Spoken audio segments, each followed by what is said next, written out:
И почва да снима и вече тук е наш проект.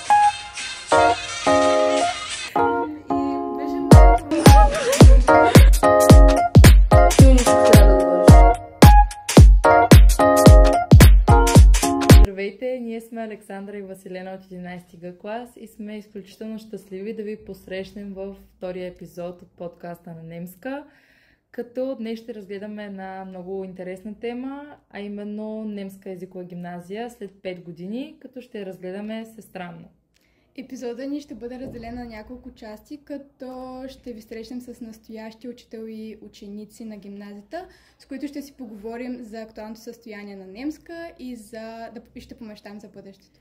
Като няма да спрем до там, подготвили сме ви няколко репортажа с бивши възпитаници на гимназията, които ще си припомнят ученическите години и ще ни разкажат за професионалния си път.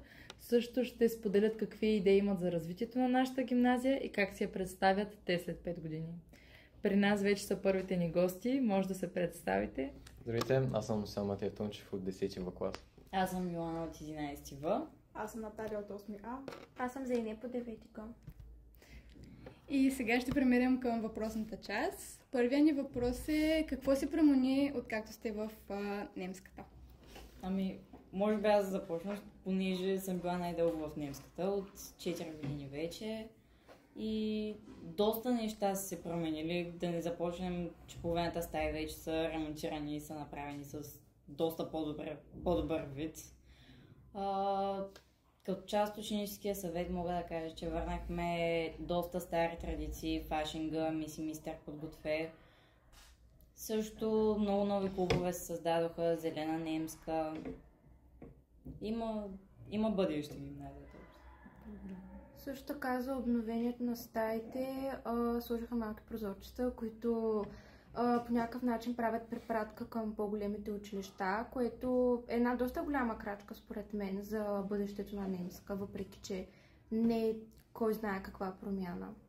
На вас харесват ли ви? Има ли някой, който е тотално против тях?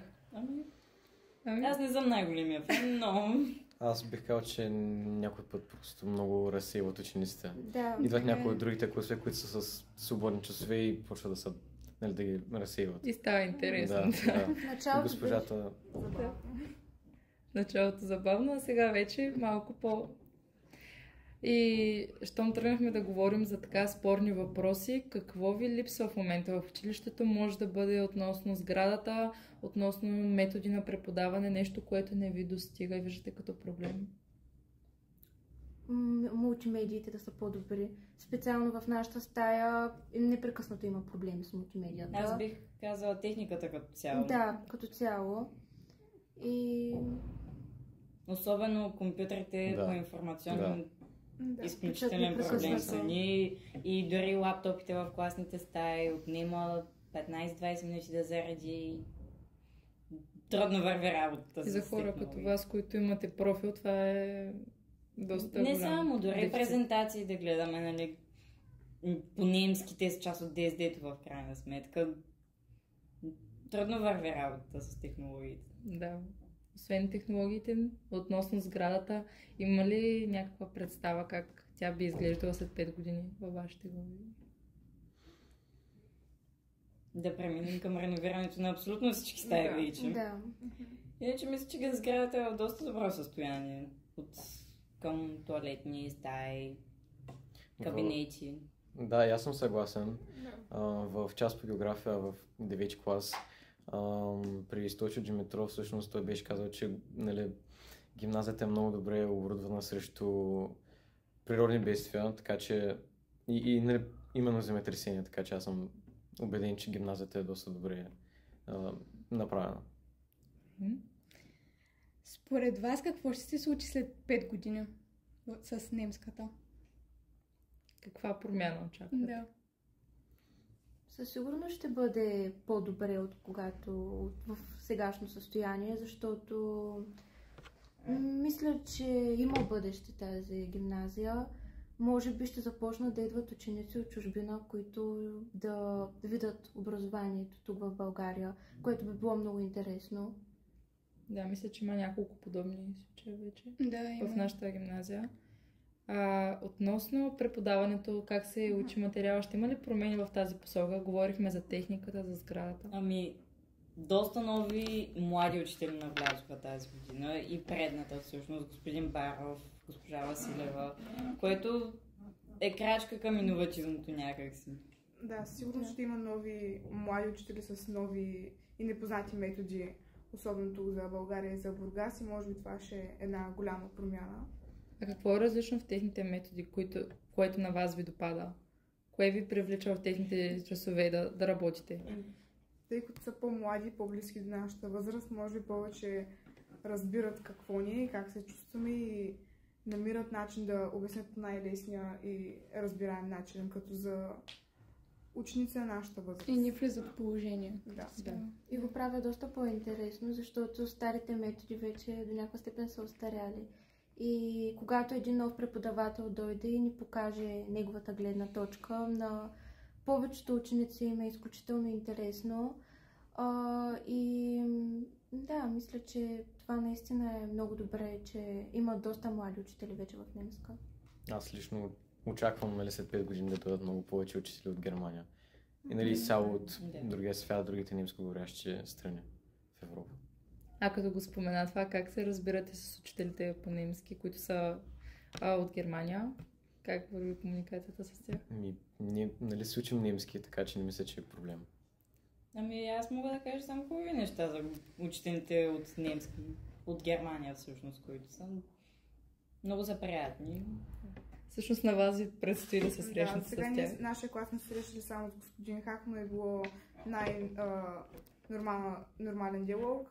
Хало, wie geht es dir? И не е имало кой знае какво общуване, но срещнете с ще него. се запознаем с сигурност. Приятен е, ще ви е забавно. Да. В Германия.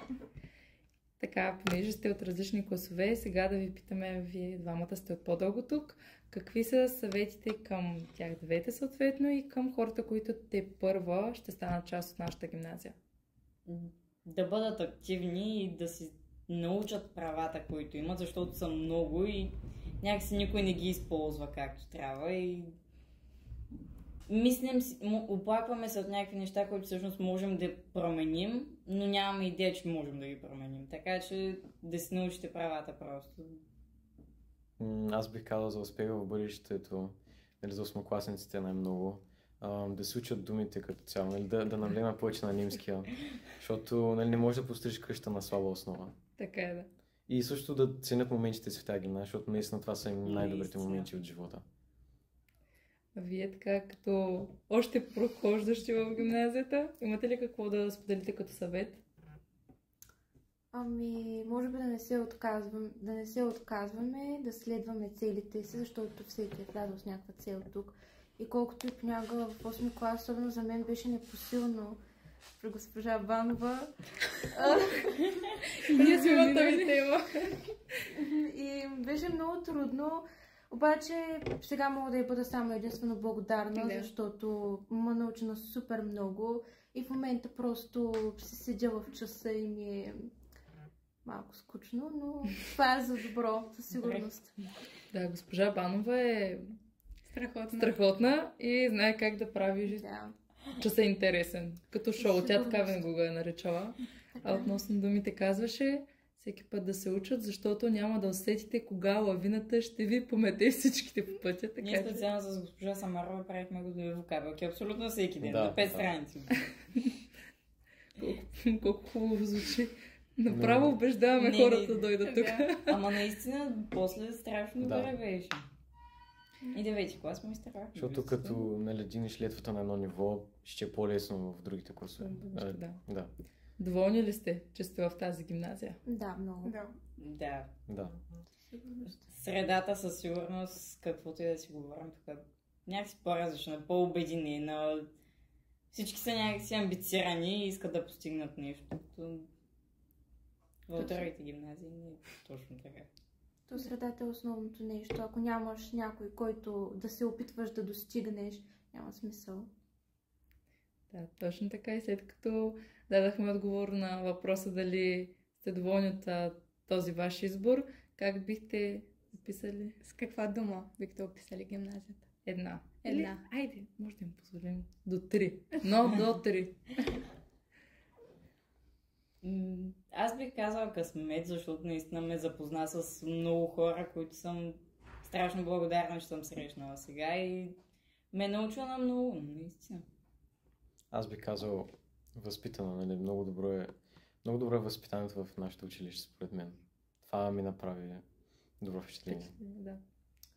Може би приключение, защото наистина това е огромно приключение, че се сблъскваш със себе си по някакъв начин и с това да следваш целите си и да бъдеш убеден, че ще ги постигнеш някога.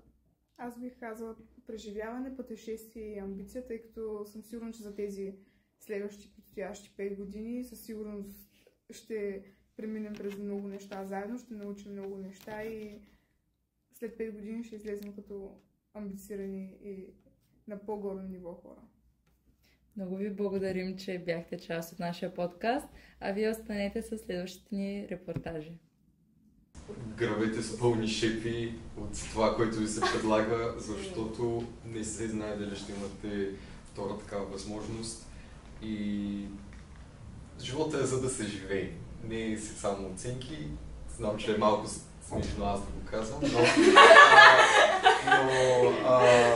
наистина е така.